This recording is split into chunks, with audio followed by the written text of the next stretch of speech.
Hi Capricorn, welcome. Tingnan natin kung ano yung mensahe sa'yo. Be open-minded po, hindi po halos lahat makaresonate.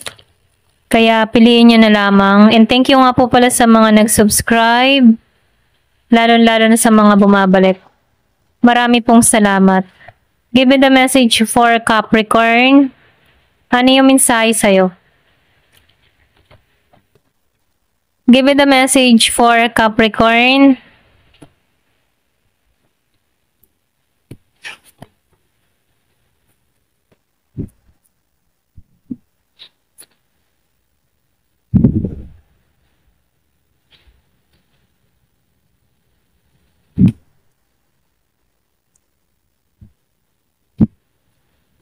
So, nakikitaan ko dito, no? Yung iba sa inyo, andito ka sa moment na nag-iingat ka sa sarili mo. Yung bang pinag-iingatan mo yung sarili mo, okay? Kumbaga nakikitaan ko dito na nakatuon ka sa paglago mo, nakatuon ka sa pag-iingat mo sa sarili. Nandito ka sa The Empress energy, ano? So, nakikitaan ko dito yung bagong simula sa'yo. Meron ka na ditong ile-let go. Kumbaga nakatuon ka sa external change, sa pagbabago, okay? So, nakikita ko rin dito, meron kang renewal na nangyayari, meron kang binabago, okay? Kumbaga, meron kang mga tinapos na dito. Ito rin nakikita ko. Yung iba sa inyo, pwedeng meron kang nile-let go mo yung mga bad habit, bad na gawain, mga ganyan, ano. Yung mga negative emotion, nile-let go mo na to. Okay? So, nakikita ko rin dito, no, yung iba sa inyo, may feeling bored ka, okay? Kumbaga, nakikita ko dito na meron kang paghihintay na ginagawa sa mga sitwasyon na kinakaharap mo. Yung ba tipong naghihintay ka, feeling mo walang nagbabago or walang nangyayari sa buhay mo. May time na nag-iisip-isip ka dito, no? Parang unmotivated ka, okay? So, nakikita ko rin dito, no, na meron kang na-miss na oportunidad, okay? Meron kang na-miss na opportunity dito, okay? So, nakikita ko dito yung iba sa inyo, may pagluha na nararamdaman or pwede rin sabihin meron kang mga pinagdadaanan na bigat na kalooban dito, okay? Kung bakit nakakaranas ka dito ng depression, yung iba sa inyo, no? So, sinasabihan ka dito, huwag kang ma-depress, okay? Magtuon ka sa paglago mo. Maybe yung iba sa inyo, meron kang babaguhin, okay, sa sarili mo. So, sinasabihan ka dito, no, parang may calling sa'yo, okay? Meron ditong spiritual calling sa'yo, okay? So, meron ka ditong mission. So, nakikitaan ko dito, meron kang dapat gawin, okay? Decision or action na gawin, okay? Kasi ginigising ka dito, okay? So, sinasabihan ka rin dito na magpatawad ka na sa mga taong nagkaroon ng pagkakasala sa'yo, okay? Para na sa ganun, matagpuan mo yung renewal para sa sarili mo. Kumaga, hinuhusgahan ka dito yan. Dito ka sa judgment na nakikitaan ko dito na panibagong path, okay? Or pwede rin sabihin, ginigising kasi spiritual, okay? Ito lang nafe-feel ko sa iba, no? So, nakikitaan ko rin dito, no, na yung iba sa inyo nahihirapan ka magbago, okay? Kumbaga, nakikita ko dito, meron din ditong biglaang pangyayari or biglaang balita na kung saan nahihirapan ka dito sa pagbabago, ganyan. Meron ditong biglaan, meron disaster nangyari, okay? Merong kaguluhan, okay? Or pwede rin sabihin merong kang nabalitaan na kung saan, ano, para kang na-disaster, para kang nabigla, okay? Meron kang kinabigla dito, okay? Pero ganun pa man, nakikitaan ko dito na mapufulfill mo to, okay? Kung ano man yung kahilingan mo dito ay matutupad. Sinasabihan ka dito, malalampasan mo tong mga kinakaharap mo mga pagsubok. So, nakikitaan ko dito na matatapos mo tong cycle na to, okay? So, nakikitaan ko dito, magtuon ka sa masaya, okay? Para na sa ganun, no, mabawas ang stress, ganyan. So, nakikitaan ko din dito, no, yung iba sa inyo, meron kang dinadalang bigat na karamdaman, meron kang dinadala sa lalim ng kalooban. Yung bang tipo na malalim yung dinadala mo sa iyong damdamin, ganyan. So, nakikitaan ko dito na may pagluha ka, feeling mo, para ka nasaktan, okay? Meron kang luha na nararamdaman dito, okay? Ito lang nakikita ko, meron kang dinadala or meron kang nararamdaman dito, okay? Na kung saan, ano, pang sariling emosyon, okay? Parang mabigat sa kalooban mo. Itong mga ito mga nasaksihan mo or mga nabalitaan mo, okay? Meron kang mga dinadala na malalim na emosyon na kung saan nahihirapan ka dito, okay?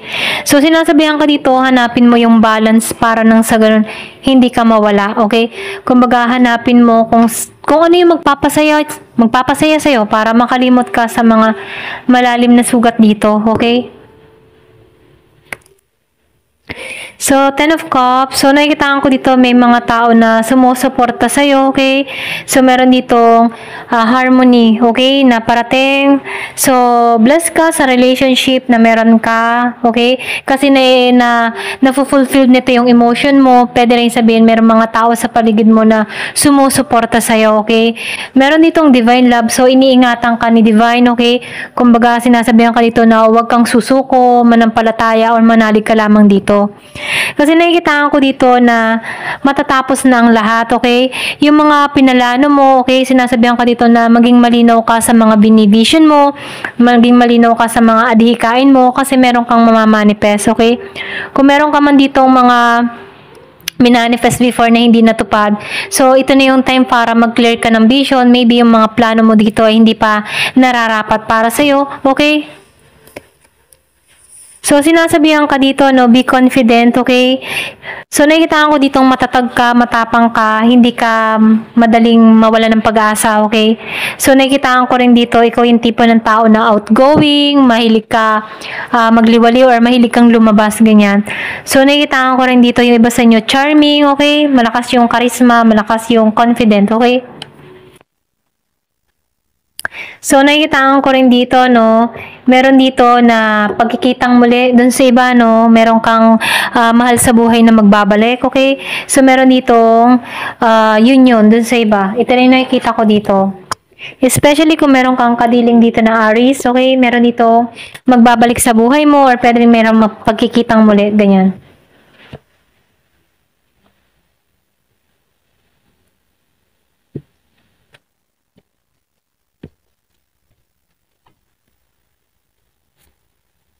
So, nakikitaan ko rin dito, meron ditong reminiscing. So, may pagkikita, pwedeng merong mabuntis dito, dun sa iba sa inyo. So, meron dito, get ready, okay? Get ready, meron dito date, okay? Or pwede sabihin, magyayaya itong mag-date sa'yo, okay? Ito lang nakikita ko dito. So, yung iba sa inyo, mainam na mag-alaga ng hayop, isa rin itong nakakatulong para bawas stress, okay? So, sinasabihan ka dito, merong matatapos at merong bagong simula na naghihintay sa'yo. So, meron ditong kapalaran, okay? Pwedeng kapalaran mo to, okay? May tinapos sa'yo at meron ditong bagong simula na parating sa'yo.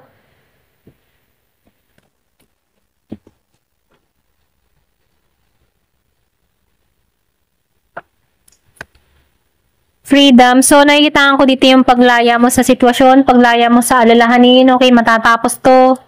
End of cycle. So, liberty, So, nakikitaan ko dito na magtiwala ka, okay? Matatapos din to, okay? Law. So, nakikitaan ko dito may nawala. Pero, ganun pa man, pwedeng meron, yung iba sa inyo, nakakaramdam ka ng mga kung ano-ano. Pwedeng meron ditong sumasabotahe sa'yo, okay? Meron ditong gusto kang mawala or meron ditong tao na gustong mawala ka. Mawala lahat ng kabuhayan mo, yung ganun, okay? Pwedeng meron dito nag-i-intention ng masama sa'yo, pero huwag ka mag-alala, protektado ka naman dito. Mortality. So, meron nag-iingat sa'yo na mortal, pwedeng si God, okay, angel, okay? So, pinag-iingatan ka dito. So, meron ditong growth and reflect. So, huwag ka mag-alala kung ano naman yung in-intention sa'yo, magre-reflect nito sa tao na gumagawa ng masama sa'yo, okay? Ito rin nakikita ko kasi protektado ka dito. Self-love, magtuon kang, mahalin mo yung sarili mo, alagaan mo yung sarili mo, okay? Kasi masisilang kang muli, okay? Parang i-renew ka muli, okay? Bagong pananaw, may pagbabago kang gagawin sa sarili mo or pwede rin sabihin na dun ka nakatuon sa pagbabago, okay? So, ingat ka na lamang din sa mga sasabihan mo dito, Kasi meron dito nag-i-intention, okay? Gustong mawala, okay? Pwedeng merong nawala sa'yo, okay? So, ingat na lang, okay? So, protektado ka naman dito. Ito lang yung mensahe. Ayan. Thank you for watching. Love and peace.